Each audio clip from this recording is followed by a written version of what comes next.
Informasi selanjutnya, Kepolisian Resor Aceh Besar mengerahkan 400 personil untuk pengamanan kampanye serta tahapan pilkada lainnya di kabupaten setempat. Memasuki tahapan kampanye, sejumlah rencana pengamanan telah disusun oleh kepolisian setempat guna memastikan kelancaran dan juga keamanan saat pesta demokrasi berlangsung.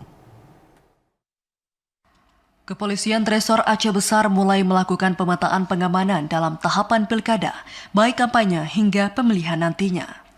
Sebanyak 400 personel Mapolres Aceh Besar yang dikerahkan akan dibantu TNI dan personil Satpol PP WH serta petugas dari instansi terkait. Menurut Kapolres Aceh Besar AKBP Sujoko, tahapan kampanye pilkada di kabupaten setempat telah dimulai sejak 25 September hingga 23 November atau selama 2 bulan. Meskipun di hari pertama tidak ada paslon bupati dan wakil bupati yang memanfaatkan tahapan kampanye, namun pihaknya telah mensiagakan personel di jajaran Mapolres hingga tingkat polsek. Personel yang dikerahkan juga akan mengamankan lokasi tempat pemungutan suara yang tersebar di 23 kecamatan dengan jumlah 284 TPS. Kepolisian setempat membagi tindak pengamanan di kabupaten ini dalam 3 kategori, aman, rawan, dan TPS yang masuk kategori khusus.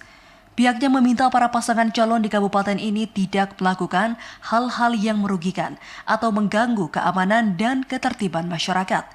Tak hanya itu, pasangan calon juga diimbau melakukan kampanye dengan santun tanpa provokasi, sebagaimana komitmen dalam deklarasi kampanye damai. Dalam rangka untuk pemilu ini kami menyiapkan sekitar 400 personil untuk pengamanan pemilu kada. Kita akan sesuaikan dengan tahapan-tahapan daripada pemilu. Tahapan sekarang kami akan mendekati masuk ke kampanye. Tentunya kami sudah membuat rencana pengamanan tiap kegiatan tersebut. Sampai saat ini untuk jadwal kampanye masih belum ada atau belum disampaikan oleh para pasangan calon. Kami sudah melakukan pemetaan TPS kurang lebih 284.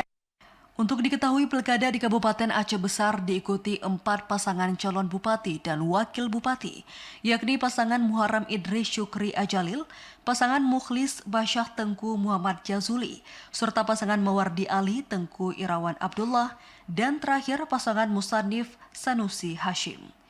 Dari Aceh Besar, Arman Konadi, TVRI Aceh melaporkan.